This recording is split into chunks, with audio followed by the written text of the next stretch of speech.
What if the very things holding you back are the things you believe are helping you? See, in football and in life, we're told to follow a straight line.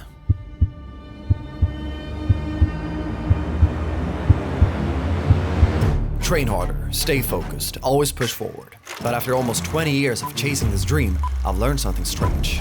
The path forward isn't always logical. In fact, sometimes it's the exact opposite.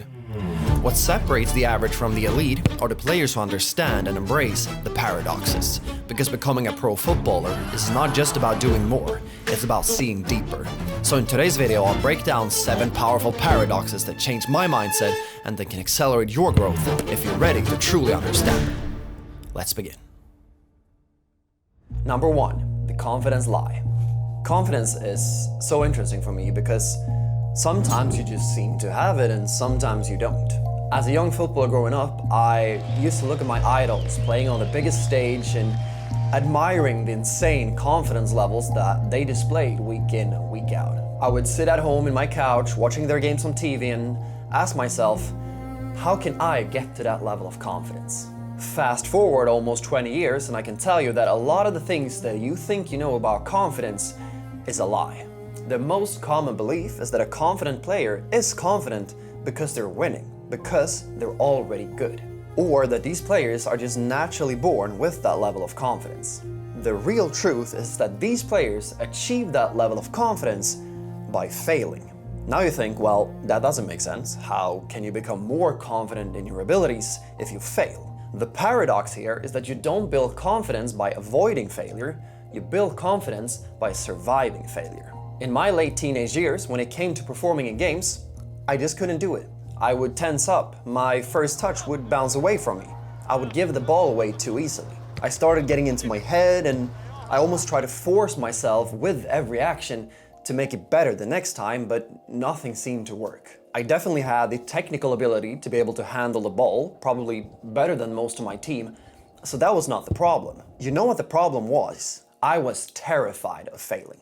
The real switch for me came when I understood that I have to fail. I have to make mistakes. Not by choice, of course, but because it was necessary for me to go through the bad moments so that I could realize that, you know what, it's not that bad. And when I understood that, I stopped putting so much weight into every single action and I started to play with so much more freedom and much closer to my full potential. Then the confidence started to come. So don't believe that you have to be confident now or else you will never be. Let your confidence come naturally. Not by playing perfectly, but by failing time and time again. Because then you'll know that whatever comes your way, you will be able to handle it. Number 2, the winning trap. We grow up being told to win every drill, win every duel, win every game. To a point where it almost feels like it becomes a matter of life and death. But when your only focus is on winning, you often stop growing. This is a big difference that I noticed myself when making the step from academy football to senior football or from lower division football into professional football. Because the further you go, the higher the stakes get. At the professional level, the goal is to win games, because at that level, football is a business. Money has to come in to pay the players, the coaches, the staff, and the best way to get money to come in is to win games. In junior and academy football, on the other hand, the goal is not to win games, but to grow as a team, to grow as individuals, as players within that team. But the further you go, the more you will have to understand that winning is the priority. And if you can't handle that, and if the pressure gets to you, you won't play. The problem that arises here, when you get to this point, when you focus so much on winning, because that's what you feel like you have to do, is that you risk stop growing as a player. Because when the only goal is to win, you will start to avoid challenges or situations that expose you. And as we mentioned in the previous point, going through those situations is how you grow.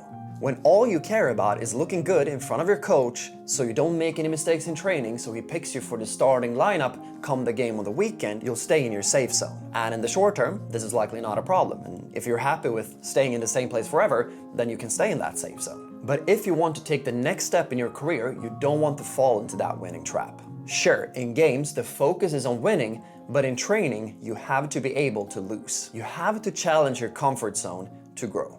Because doing that is how you win in the long run. Number 3, the selfish teammate. When you're part of a team, you always hear the saying that the team comes first, and while this is true, you will be even more valuable to the team if you're selfish. Let me explain. I know that this sounds backwards here, but that is the paradox. And a perfect example of this is Cristiano Ronaldo, a player who throughout his entire career has often been deemed selfish and egocentric, who is pushed on by his hunger and his desire to score more and more goals. But there's no denying that inner desire to prove himself, although sometimes of selfish reasons, have hugely benefited the teams that he has been part of. It's well known how he have taken care of his body like a temple, which have allowed him to play it at the highest level now into his 40s, how he is always the first to arrive to training and the last one to leave, how he's always doing extra work and obsesses over how he can improve to reach that next level. Doing all of this extra work, prioritizing his own development, have been the key to his success, although as a direct result, also to the team's success. So in short, prioritize your own development. Prepare the best way that you can. Make yourself the best possible player that you can be. And then bring all of that to the team. Because being selfish is not about being arrogant. It's about taking responsibility and setting an example for others to follow. Number 4, the progress pause. We often think that progress is about doing more, getting in more sessions, more hours, grinding early mornings and training late into the night. But improvement doesn't happen during training. It happens in the space in between, when you stop, when you let your body and mind recover, when you pause and reflect. In my late teenage years and early 20s, I went through periods of overtraining. I was doing everything, multiple sessions a day, extra gym sessions, extra running, technical work, stayed after team training. I wasn't really getting any better. I was actually getting worse, and eventually it even got me injured. It wasn't until I actually paused, reset my nervous system, started sleeping better, even dialed down my training, that my performance finally took off again. It was around this period that I got into tracking my recovery to understand how recovered that I actually was and what I could do to improve it. For example, I started understanding that I needed more sleep than I actually got. That my body often needed an extra day of recovery after a game, so I couldn't hit the gym the day after like I used to do.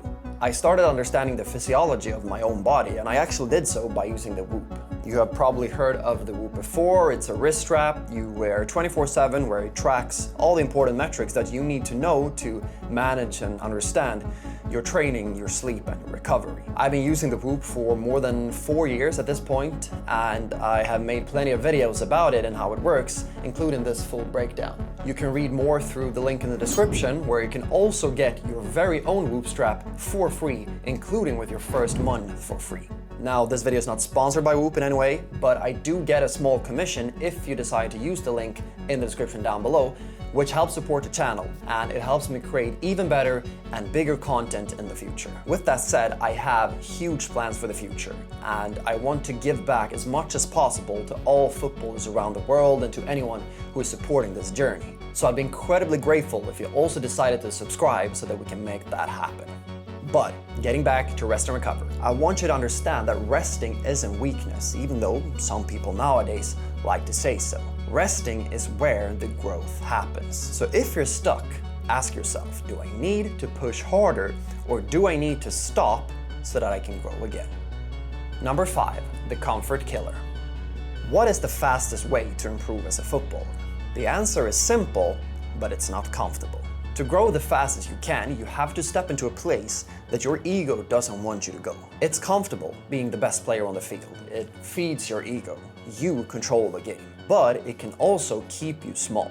Because, as we've mentioned, growth lives at the edge of your current ability, where you're challenged. The periods in my own career when I've improved the most hasn't come from dominating. They came from me being exposed as a player. Because even if it was uncomfortable and sometimes took a knack on my confidence, it made me see. It made me understand what I had to do to keep moving forward. When you face faster players, you face smarter players, you face stronger players, you're forced to adapt, to level up, to sharpen your decisions. Yes, it's frustrating. Yes, it can feel like you're not good enough. but that's the point. Because being challenged doesn't mean that you're failing, it means that you're finally learning. Number 6, the control illusion. Understanding this paradox was the one that changed everything for me. Because I used to obsess over every detail, every outcome, every what if. But football is chaos, and life even more so. And the more I tried to control everything, the more tense I actually became. The more mistakes I made, the less I trusted myself. Eventually I realized control isn't about forcing things, it's about letting them flow. It's about preparing the best way you can and then just let it go. You train hard, you visualize, you set your intentions, but once you're out on the pitch, you just let go. You trust your instincts, you react, you adapt, you play. Because the tighter you try to grip the game, the more it will slip through your fingers. Freedom on the pitch isn't found in control, it's found in trusting your preparations and letting the rest take care of itself. Number 7, the weakness weapon. Let's be honest, we have all tried at some point to hide our weaknesses. Because we don't want our coaches or our teammates or our family members to see that we struggle. But this is one of the biggest mistakes that you can make. When you start admitting to your struggles, even to yourself, you start to process them instead of tucking them away in a corner where you'll never look at them again. And that is the first step to improving anything in your life. And admitting to your struggles doesn't make you weak. It allows you to turn your current weaknesses into future strengths. For example, for many years, I avoided working on my physical strength, even though I was skinny, because I just thought that I could do it later. I convinced myself that I could do it later. But the moment that I actually accepted that this is what I have to do right now, not later, and I approached it head on, it instead became a weapon. Now, my physical attributes like my speed and my endurance are among my key strengths as a player. This isn't about trying to be perfect or pretending to the world around you that you are. It's about being honest with yourself to allow yourself to grow where it hurts the most. Look, I know that these 7 paradoxes might not make sense at first, but if you sit with them, you reflect on them, and you start to apply them, you'll start to see the game and yourself differently. And that's where your real growth truly begins. If you made it to this part of the video, I want you to comment Paradox W in the comments down below so that I know which players will actually take action on the knowledge that I provided in this video and use it to improve in their own careers. Also, if you haven't already, don't forget to subscribe because there's a ton of content coming up with the goal of helping you realize your football dreams, which will always be the main goal of this channel. But that's all for this time. Take care, and I'll see you in the next one. Bye.